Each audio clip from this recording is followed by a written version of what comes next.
메시지 데살로니가 전서 3장 9절부터 마지막 13절까지를 한 절씩 교독하겠습니다.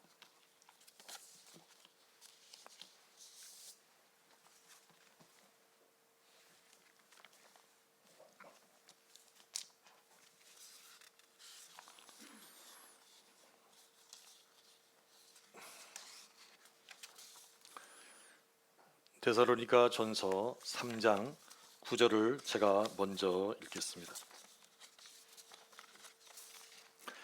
우리가 우리 하나님 앞에서 너희로 말미암아 모든 기쁨으로 기뻐하니 너희를 위하여 능히 어떠한 감사로 하나님께 보답할까?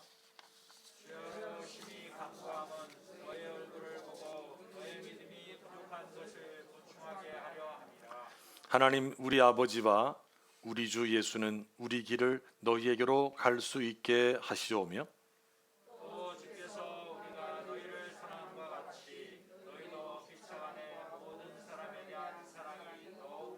같이 읽겠습니다. 너희 마음을 굳건하게 하시고 우리 주 예수께서 그 모든 성도와 함께 강림하실 때에 하나님 우리 아버지 앞에서 거룩함에 흠이 없게 하시기를 원하노라. 아멘. 오늘은 대림절 첫째 주일입니다. 앞에 대림절 초를 하나 밝혀뒀는데, 대림절은 한 해의 교력이 시작되는 날이기 때문에 교회 달력으로는 새해를 우리가 맞이한 것입니다. 대림절은 대림절 첫째 주일부터 12월 24일까지 네 주간이 대림절 절기입니다. 성탄절이 무슨 요일에 시작되느냐에 따라서 이 대림절 첫째 주일이 11월 27일이 되기도 하고 12월 4일이 되기도 합니다. 대림절의 대림이란 기다림, 오심, 다다름 이런 의미를 가지고 있습니다. 그래서 대림절이란 크게 세 가지 의미를 담고 있습니다. 첫째는 이 세상에 오신 그리스도의 역사적 탄생을 말합니다. 이것을 이 초림이라고도 합니다. 예수님께서 처음 이 세상에 오신 것, 이것을 기념하는 절기가 대림절입니다. 두 번째는 마지막 때 이 땅에 다시 오시는 예수님의 재림과 심판을 기다리는 것입니다. 말 그대로 다시 오심, 재림 이런 뜻입니다. 또 한 가지 의미는 성만찬을 할 때 이 성만찬 안에 그리스도께서 함께 하신다, 현존하신다, 이런 믿음을 가지고 성찬에 참여하고 회개함으로 예수 그리스도께서 다시 오심을 준비하는 것입니다. 이 두 번째와 세 번째를 합쳐서 주님의 두 번째 오심 이렇게 말을 하기도 합니다. 따라서 대림절의 주제는 주님의 오심을 깨어 기다리는 것입니다. 사실 신앙인이라면 언제나 이런 마음, 이런 자세를 가지고 살아가야 할 것입니다. 그런데 사순절 절기를 지키면서 예수님의 고난, 십자가, 하나님의 사랑을 우리가 깊이 묵상하는 것처럼 대림절 4주간을 보내면서 우리는 주님의 오심을 그 어느 때보다 깨어 기다리는 시간을 갖는다는 것입니다.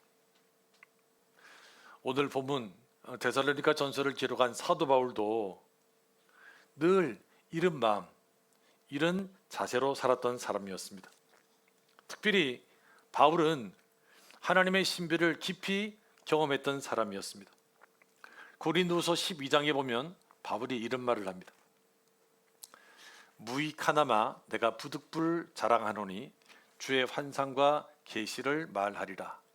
내가 그리스도 안에 있는 한 사람을 아노니 그는 14년 전에 셋째 하늘에 이끌려 간 자라. 그가 몸 안에 있었는지 몸 밖에 있었는지 나는 모르거니와 하나님은 아시느니라.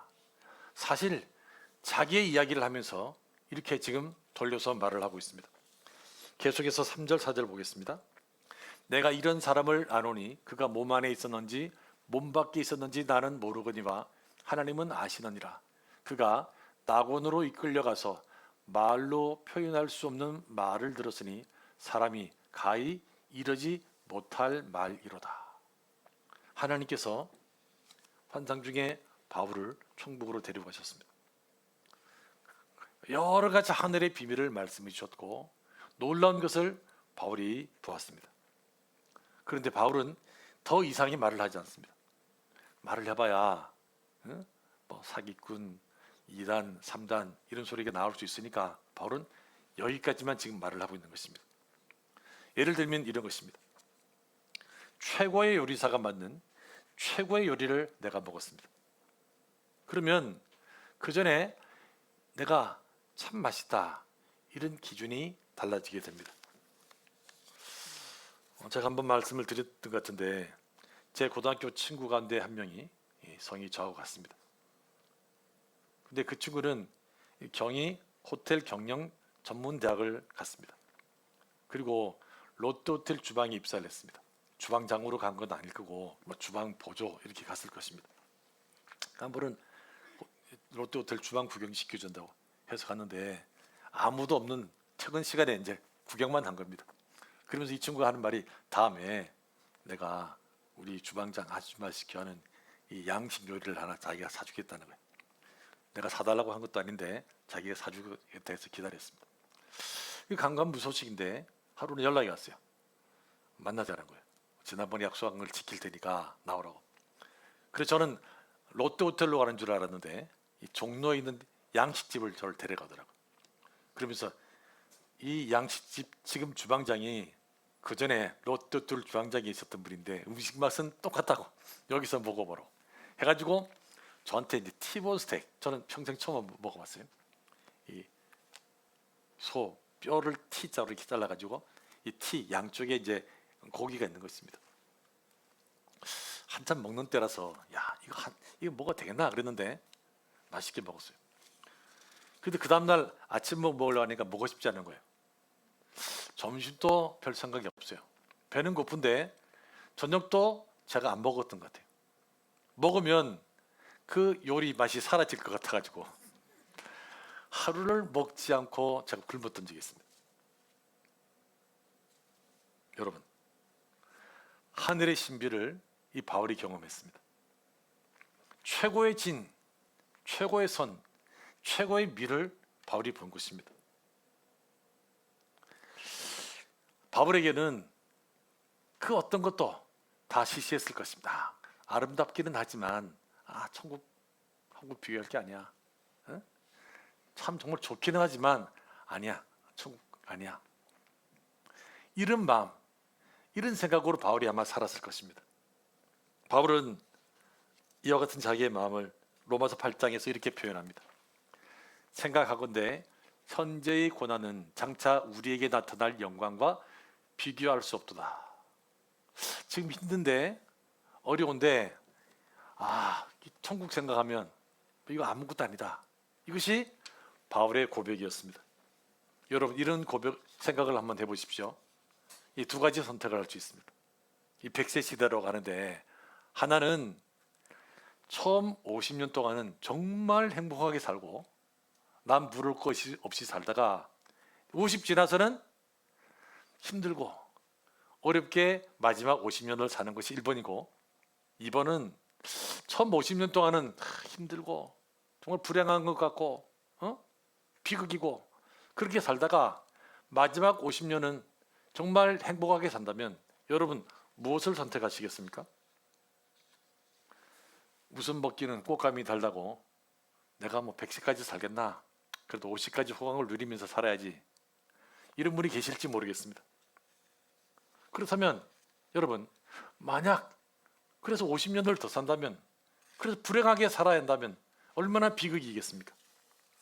반대로 젊어서 고생은 중갑을 주고 산다고 힘들고 어려워도 초한 불행은 나만큼 불행한 사람이 없다 하더라도 마지막에 웃을 수 있다면 그 인생을 정말 행복한 인생이라고 우리가 말할 수 있지 않겠습니까?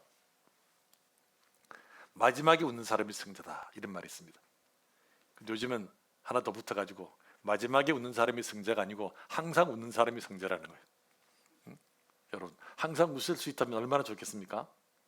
그래도 때로는 눈물을 흘리기도 하고 때로는 웃기도 하지만 마지막에 정말 웃을 수 있다면 그 사람이 진짜 승리자가 아니겠습니까? 오늘 본문에 보면 사도 바울이 데살로니가 교회 성도들에게 어떤 마음을 가지고 있었는지가 표현되어 있습니다. 이 바울이 첫 번째 세운 교회가 빌립보 교회였고 두 번째 개척한 교회가 이 데살로니가 교회였습니다. 13절 말씀 보십시오. 너희 마음을 굳건하게 하시고 우리 주 예수께서 그의 모든 성도와 함께 강림하실 때에 하나님 우리 아버지 앞에서 거룩함에 흠이 없게 하시기를 원하노라. 사실은 바울의 기도입니다.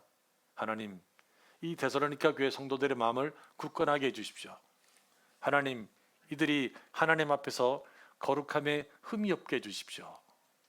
이런 기도를 바울이 하고 있는 것입니다. 저를 포함해서 우리 모두의 마음이 굳건한 마음이 되기를 바랍니다. 사람의 말에 흔들리고 세상의 유혹에 흔들리는 마음이 아니라 하나님 말씀 위에 굳게 서서 흔들리지 않는, 요동치 않는 마음이 되기를 간절히 원합니다. 또 우리 주님께서 강림하실 때 하나님 앞에서 흠이 없는 저와 여러분이 되기를 간절히 바랍니다. 물론 매일매일 우리가 세상을 살기 때문에 우리의 마음과 생각과 우리의 몸이 더러워질 수는 있겠지만은 그때마다 예수님의 보혈로 우리 자신을 깨끗게 하고 그래서 하나님 보실 때 흠이 없는 아름다운 사람이 되기를 간절히 바랍니다. 그런데 오늘 본문에 보면 이들의 마음이 굳건하게 되고 이들이 하나님 앞에 흠이 없는 사람이 되기 위해서 바울이 두 가지를 말합니다. 첫째는 믿음이고 둘째는 사랑입니다. 데살로니가전서 1장 앞부분에 보면 바울은 이 데살로니가 전서를 쓰면서 데살로니가 교회 성도들에게 이렇게 말합니다. 우리가 너희 모두로 말미암아 항상 하나님께 감사하며 기도할 때마다 너희를 기억함은 너희의 믿음의 역사와 사랑의 수고와 우리 주 예수 그리스도에 대한 소망의 인내를 우리 하나님 아버지 앞에서 끊임없이 기억함이니. 무슨 말입니까? 바울은 개척하고 얼마 목회를 하지 않고 떠났지만 이 데살로니가 교회 성도들을 생각하면 항상 하나님께 감사한다는 것입니다. 왜? 이들의 믿음, 이들의 사랑, 이들의 소망이 너무 귀하기 때문에 이것을 생각할 때마다 바울은 하나님께 감사한다고 말합니다. 6절 7절 보십시오. 또 너희는 많은 환난 가운데서 성령의 기쁨으로 말씀을 받아 우리와 주를 본받은 자가 되었으니 그러므로 너희가 마게도니아와 아가야에 있는 모든 믿는 자의 본이 되었느니라. 칭찬하는 것이죠. 너희가 다른 사람 믿음의 본이 되었다는 거예요. 모델이 되었다는 것입니다. 그러니까 데살로니가 교회 성도들의 믿음이 시시한 믿음이 아니었습니다. 다른 사람이 본받을 만한 그런 믿음이었습니다. 그런데 바울은 그럼에도 불구하고 이들의 믿음이 조금 더 성장하고 조금 더 성숙해지기를 원했습니다. 감사하지만 너희들 믿음이 조금만 더 보완되고 보충되었으면 좋겠다. 이 말을 지금 10절에서 하고 있는 것입니다. 주야로 심히 간구함은 너희 얼굴을 보고 너희 믿음이 부족한 것을 보충하게 하려 함이라. 뭐가 상당히 잘못되었기 때문이 아니라 더 좋은 믿음, 더 분명한 믿음, 더 하나님께서 기뻐하시는 믿음을 갖추기 위해서 너희 믿음이 조금 더 보충되면 좋겠다. 이런 이야기를 하고 있는 것입니다. 11절에서 하나님 우리 아버지와 우리 주 예수는 우리 길을 너희에게로 갈 수 있게 하시오며, 이 말도 내가 가면 하나님께서 나한테 주신 은혜, 나한테 주신 은사를 좀 더 나눠줘서 너희 믿음이 더 좋은 믿음이 되기를 좋겠다. 이런 바람을 바울은 기도하고 있다는 것입니다. 여러분, 믿음이 있는 사람은 흔들리지 않습니다. 믿음이 없는 사람은 이 말에 흔들리고 저 말에 휘둘리지만 믿음이 분명한 사람은 흔들리지 않습니다. 야고보서 1장에 보면 기도를 할 때도 믿음으로 구하고 의심하지 말라. 의심하는 자는 마치 바람에 밀려 요동하는 물결 같다. 이런 말씀이 나옵니다. 믿음이 없으면 흔들리지만 믿음이 있으면 흔들리지 않는다는 거예요. 기도할 때도 흔들리지 않는다는 것입니다. 또 믿음은 하나님의 전신 갑주 가운데 하나입니다. 에베소서 6장에 보면 하나님이 전신 갑주를 취하라. 그러면서 16절 모든 것 위에 믿음의 방패를 가지고 이로써 능히 악한 자의 모든 불화살을 소멸하고 이렇게 말씀합니다. 믿음의 방패를 가지고 마귀의 불화살을 막아내라는 것입니다. 여러분, 근데 만약 믿음이 없으면 어떻게 됩니까? 막아낼 수가 없는 것입니다. 뭐 당할 수밖에 없는 것입니다. 믿음이 있으면 막 막아낼 수 있는데 믿음의 방패가 없으니까 속수무책인 것입니다. 상처를 받게 되고 흔들리게 되고 주저앉게 되는 것입니다. 그래서 바울은 너희들 믿음이 좋은 믿음이지만 더 큰 믿음, 더 큰 믿음의 방패, 이런 믿음이 되었으면 좋겠다, 이 말을 했던 것입니다.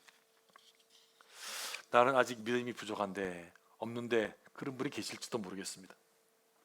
여러분, 우리가 신앙생활을 하는 것 자체가 믿는 것입니다. 그렇지만 오늘 이 바울의 권면처럼 우리의 믿음이 더 보충이 되어서 더 큰 믿음, 하나님께서 기뻐하시는 믿음이 되어야 할 것입니다. 그리고 이 데살로니가 교회 성도들의 믿음이 많은 사람들이 본받는 믿음이었지만 선줄로 생각하는 자는 넘어질까 조심하라, 그런 말씀도 있습니다. 내가 목사니까, 내가 장로니까, 집사니까, 권사니까, 여러분 아무 소용이 없습니다. 늘 자신의 믿음을 점검해 보아야 합니다. 그래서 내 믿음이 혹시 어디가 부족한지, 어디를 보충해야 하는지, 그래서 부족함이 있는 믿음이 아니라 넉넉한 믿음이 되어야 할 것입니다. 오늘 본문에 보면 데살로니가 교회 성도들의 마음이 굳건해지기 위해서, 이들이 혐의 없는 사람이 되기 위해서 바울이 했던 첫 번째 권면은 믿음이었습니다. 오늘 본문에서 바울이 이들에게 권면하는 두 번째 내용은 사랑입니다. 여러분, 우리가 조금 전에 살펴본 것처럼 이 데살로니가 교회가 사랑이 없는 교회가 아니었습니다. 사랑에 대해서도 많은 사람들에게 본이 되었던 교회였을 것입니다. 근데 문제는 이 사랑이 영원하지 않다는 것입니다. 아마 바울이 볼 때는 이 사랑이 좀 식어가고 있나, 이런 염려가 바울에게 있었는지 모르겠습니다. 그래서 바울은 이런 말을 합니다. 12절을 보십시오. 또 주께서 우리가 너희를 사랑함과 같이 너희도 피차 간에 모든 사람에 대한 사랑이 더욱 많아 넘치게 하사. 너희들 사랑이 많이 넘치면 좋겠다, 이 말을 하고 있는 것입니다. 오늘 아침 날씨가 좀 쌀쌀했는데 날씨가 춥지 않을 때는 보일러를 많이 가동하지 않아도 됩니다. 근데 기온이 내려가면 보통 때보다 더 보일러를 가동시켜야 합니다. 마태복음 24장에 보면 예수님께서 마지막 때 징조를 말씀하시면서 이런 일이 있을 것이라고 하셨습니다. 그때 많은 사람이 실족하게 되어 서로 잡아주고 서로 미워하겠으며 거짓 선지자가 많이 일어나 많은 사람을 미혹하겠으며 불법이 성함으로 많은 사람의 사랑이 식어지리라. 한 사람, 두 사람 이런 것이 아니라 많은 사람, 어쩌면 상당한 숫자의 사람들의 사랑이 식어진다는 것입니다. 여러분, 그전에는 우리가 요만큼만 사랑해도 아무 문제가 없었다면 이제는 그보다 더 사랑해야지 지난번 수준의 사랑을 유지해 나갈 수가 있습니다. 내가 지난번에도 이만큼 사랑했는데, 그러면 상대방이 느끼는 사랑의 열기는 훨씬 떨어진 것이라는 말이에요. 그래서 성경은 더 많은 사랑, 더 풍성한 사랑, 더 강력한 사랑을 우리에게 말씀하고 있는 것입니다. 베드로전서 4장에 보면 예수님의 제자 베드로도 이런 말을 합니다. 만물의 마지막이 가까이 왔으니 그러므로 너희는 정신을 차리고 근신하여 기도하라. 보다도 뜨겁게 서로 사랑할지니 사랑은 허다한 죄를 돕는다. 우리가 기도도 하고 정신도 차려야 하는데 베드로는 무엇보다 뜨겁게 서로 사랑하라 이렇게 말씀을 하고 있습니다. 계절적으로도 봄이 올 때까지 당분간 우리는 추운 시간을 보내야 합니다. 이럴 때일수록 사랑의 온도를 더 높이는 저와 여러분이 될 수 있기를 바랍니다. 가정에서도 사랑의 온도를 높이고, 직장에서도 그 전보다 내가 사랑의 온도를 높이고, 교회에서도 이 사랑의 보일러를 평소보다 좀 더 가동시켜서 이 교회가 전만큼, 아니 전보다 더 훈훈하고 온기가 도는 그런 가정, 직장, 교회가 될 수 있어야 할 것입니다. 오늘은 대림절 첫 번째 주일입니다. 성탄절을 맞이할 때까지 앞에 있는 촛불을 우리가 하나씩 밝힐 것입니다. 어두운 세상에 빛을 오신 그분을 생각하고 언젠가는 약속대로 다시 오실 그분을 생각하면서 믿음으로 그리고 사랑으로 살아가는 저와 여러분이 한 주간이 되기를 축복합니다. 기도하겠습니다.